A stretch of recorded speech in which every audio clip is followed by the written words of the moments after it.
Clarification देनी चाहिए। बहुत शुक्रिया सर। सबसे पहले तो मैं आज कौमी असेंबली में जिस नए रुकन ने ओथ उठाया है NA 171 से रहीम यार खान से फतहयाब होकर यहाँ तशरीफ़ लाए हैं, मैं उनको मुबारकबाद और इस ऐवान को मुबारकबाद दूंगी कि एक जमहूरी प्रोसेस से होकर एक नौजवान आज इस असेंबली में दाखिल हुआ। मगर अफसोस मुझे ये मनाजिर भी देखने पड़े कि जब एक ऑनरेबल मेंबर ओथ लेने जा रहा था तो यूँ लगा कि एक लम्हे के लिए वो कुछ ऐसे लोगों का सामना कर रहा है जिन्हें जमहूरी रिवायात पर ना यकीन है, ना उन्होंने अपने कॉन्डक्ट से यहाँ दिखाया है। और यकीनन ये एक अफसोसनाक बात थी। लेकिन अपने उस कॉलीग को मैं ये ज़रूर कहूँगी कि जिस रहीम यार खान से वोट लेकर आए हो मेरे भाई, उसकी आवाम की खिदमत करने के लिए यही सही फोरम है और यहीं पर आप अपने आवाम के मसाइल उठाएंगे जिसके लिए आपको आपके वोटर्स ने यहाँ मुंतखब करके भेजा है। सर, इसके साथ साथ मैं वफाकी हुकूमत की तवज्जो इस जानिब दिलाऊंगी कि सिंध के एक ऑनरेबल मिनिस्टर ने ये एतराज़ भी उठाया है कि पाकिस्तान की करेंसी नोट के ऊपर मोहनजोदड़ो की तस्वीर है, वो जो तस्वीर है उसको शायद हटाने का प्रपोजल है। ये बहुत ही अफसोसनाक खबर है और बहुत ही अफसोसनाक प्रपोजल है। I would request the honorable ministers present here, and if I could get their attention, of the honorable ministers कि प्लीज़ पाकिस्तान की करेंसी नोट पर जो मोहनजोदड़ो की तस्वीर है उसे हटाया ना जाए। बहुत शुक्रिया। It's a matter of honour for us कि वहाँ पर एक ऐसे मुकाम की तस्वीर है जिसे दुनिया मानती है। सर, इसके साथ साथ यहाँ पर कुछ और बातें हुई और जिस तरीके से हमारे honourable chairman Pakistan People's party ने भी बात की, उसके बाद ऑनरेबल मेंबर और former prime minister former speaker Raja Pervez Ashraf Sahab ने भी बात की कि हम इस ऐवान का माहौल बेहतर करने की कोशिश कर रहे हैं। हम चाहते हैं मिलकर काम करें, हम चाहते हैं अच्छी रिवायात डाली जाएं और ख़ास तौर पे पाकिस्तान पीपल्स पार्टी जिसने इस पार्लियामेंट के लिए, इस जमहूरियत के लिए, इस मुतफ़िक़ा आइन के लिए बहुत कुर्बानियाँ दी हैं। हम ये हरगिज़ नहीं देखना चाहते कि इस पार्लियामान को कोई थ्रेटन करे। इस पार्लियामान के अंदर जो मुतफ़िक़ा आइन पास हुआ उसके अंदर जो दर्ज इदारे हैं उनकी कोई बेहुरमती करे। हम ये हरगिज़ नहीं चाहते कि पाकिस्तान के जमहूरी निज़ाम को कोई साजिश का निशाना बनाए या उस पर कोई हमला करे। सर, माजी में बहुत कुछ हुआ है। हर बात को अगर हम यहाँ पेश भी करते हैं तो हम पर यह इल्ज़ाम होता है कि हमने तल्ख बातें की हैं। मेरा नाम लेके एक ऑनरेबल मेंबर ने कहा 4 रोज़ कबल के मैंने कोई तल्ख बातें की। मैंने कभी कोई तल्ख बात नहीं की। मैंने जो बात की वो हक़ाइक़ पर मबनी की। मुझे यहाँ ना शौक़ है बातें बनाने का और इस ऐवान पे खड़े होकर हम जब बात करें तो हमारी जिम्मेदारी है कि हम सच बात करें, ये हम पर फ़र्ज़ बनता है। सर, यहाँ पर मेरे कायद जनाब बिलावल भुट्टो जरदारी साहब के विज़न पर बात की गई। मुझे बड़ा अफसोस हुआ कि ऐसी जमात से ताल्लुक़ रखने वाले लोग विज़न की बात करते हैं जिनके लीडर का विज़न हमारे सामने है। अब अगर मैं विज़न की बात करूं तो वो विज़न जिसके तहत उस शख्स ने कहा कि जब ख़वातीन छोटे छोटे कपड़े पहनती हैं तो मर्द अपने पे कंट्रोल नहीं रख सकते, वो रोबोट नहीं है। ये विज़न या वो विज़न के जापान और जर्मनी का बॉर्डर मिलता है इसीलिए वो एक साथ ट्रेड करते हैं बॉर्डर के ऊपर, या वो विज़न के रात को प्लांट्स में से ऑक्सीजन निकलता है जबकि पूरी दुनिया को पता है कि प्लांट्स में से ऑक्सीजन नहीं निकलता, या वो विज़न के साल में 12 सीज़न होते हैं, 12 मौसम होते हैं। सर, कट्टों की भी बहुत सारी बातें हैं, लेकिन सर एक संगीन बात है विज़न की।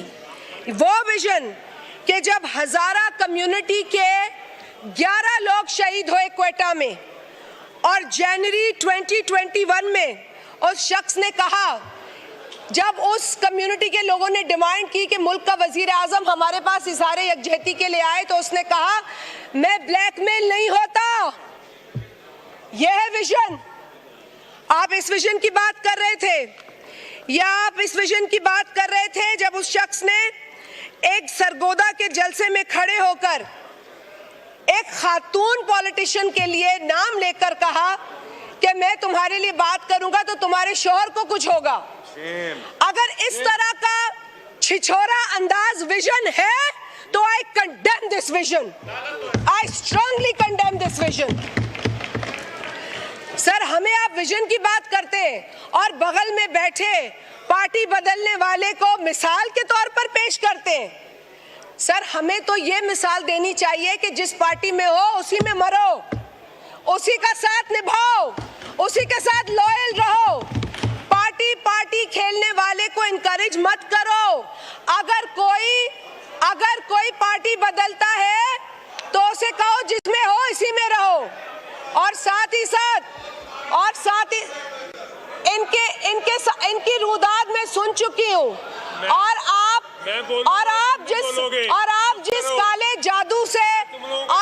जिस काले जादू से मजबूर थे, हमें उसका भी पता है। ये वो काला जादू था जिसने इस पाकिस्तान को 4.5 साल यरगमाल बना के रखा। हम जानते हमें मजबूरियां नहीं है जादू की।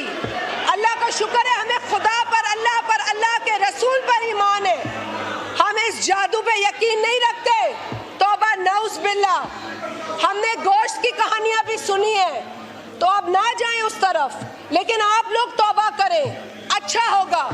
I know you know what I mean. Shahjah Mari Sahiba, I know you all know what I mean. Shahjah Mari Sahiba, address the chair और wind up करें, मैंने business लेना है, please. सर, मैं बस wind up करें, please. Sir, मैं सिर्फ ये कह रही हूँ कि आप जिस भी पार्टी में होते हैं वहाँ पर आप जाकर अपनी पिछली पार्टी को गालियाँ देते हैं और उस पार्टी में जिसमें आप होते हैं उसकी इतनी तारीफें करते हैं जिसकी कुछ महीने पहले आप बहुत बुराइयाँ करते थे। तो ये हुनर हमें नहीं चाहिए। इस हुनर से अल्लाह हमें बचा के रखे। सर, जहाँ तक बात हुई है आज के माहौल की और उस ट्वीट की, मेरे चेयरमैन ने सिर्फ ये पूछा, जो इस ऑगस्ट हाउस के ऑनरेबल मेंबर है, कि हमें बताया जाए कि जब हम आपस में बैठे हैं तो जो ट्वीट है वो क्यों की गई, और अगर वो ट्वीट आपने की है तो उसकी क्लैरिफिकेशन दे दें। वहां से मेरा ख्याल है कोई आधा दर्जन लोग अब तक बोल चुके हैं, लेकिन किसी एक शख्स ने नहीं बताया कि वो ट्वीट क्यों हुई, उस ट्वीट का मकसद क्या था, उस ट्वीट में बातें जो लिखी थी उसको आपने एक्सप्लेन नहीं किया। सर, 8 सितंबर को सीएम केपी ने मैं समझती हूँ कि एक काबिले अफसोस, काबिले मजम्मत तकरीर की। उसमें उस शख्स ने जिन सहाफियों पर हमला किया, अटैक किया, आज तक उनसे माफ़ी नहीं मांगी। आप लोगों ने एक अच्छा मुजाहरा किया, आपने अपॉलॉजी की, लेकिन दूसरे दिन आपके लीडर ने आप ही को बुज़दिल कह दिया। और सर, बात यह है जो मैंने पहले भी एक दफ़ा इस ऐवान में कहा था कि आप लोगों की तरबियत ही ये है, सियासी तरबियत, के गाली दो, जो जितनी बड़ी गाली देगा उसको उतना बड़ा ओहदा देगा। तो मेरे भाई मुस्तफ़ा कमाल, उसको ओहदा उसकी गाली देने पर मिला है, उसकी कारकर्दगी पर नहीं मिला। और हमने देखा 8 सितंबर की तकरीर में क्या हुआ। 8 सितंबर की तकरीर में खवातीन के साथ क्या हुआ। 8 सितंबर की तकरीर में जो लहजा एक खातून सीएम के लिए अपनाया गया, बिजनेस लेना है मैंने, वाइंड अप करें। आज कोई बिजनेस नहीं हुआ है। I am winding it up. आज कोई बिजनेस नहीं हुआ, हमें ये बिजनेस लेना है। Please Shahjah, please wind up. I don't want to close your mic. Please wind up. Sir, in the end, I would just like to repeat myself. No, don't repeat yourself. No, I am repeating because I'm not getting any answer from that side. And the reason I'm repeating myself is that it has come on record that whatever you've asked. No, I'm just going to say this, sir, कि आज जो tweet हमारी नजर से गुजरी है वो condemnable tweet है, अफसोसनाक ट्वीट है। पाकिस्तान ना नफरत का मुतहम्मिल है, ना इंतकाम का मुतहम्मिल है, और ना डिवीजन का मुतहम्मिल है। इन साथियों में भी कुछ डिसेंट लोग होंगे, I am not saying they are all indecent, और साउंड माइंड के भी होंगे, लेकिन कई लोग अनसाउंड माइंड के हैं जो आइन के मुताबिक क्वालिफाई नहीं करते टू बिकम लेजिस्लेटर्स। तो सर खुदारा जिनके माइंड साउंड है उन्हें तौबा कर लेनी चाहिए और इस घटिया ट्वीट पर क्लैरिफिकेशन देनी चाहिए। बहुत शुक्रिया।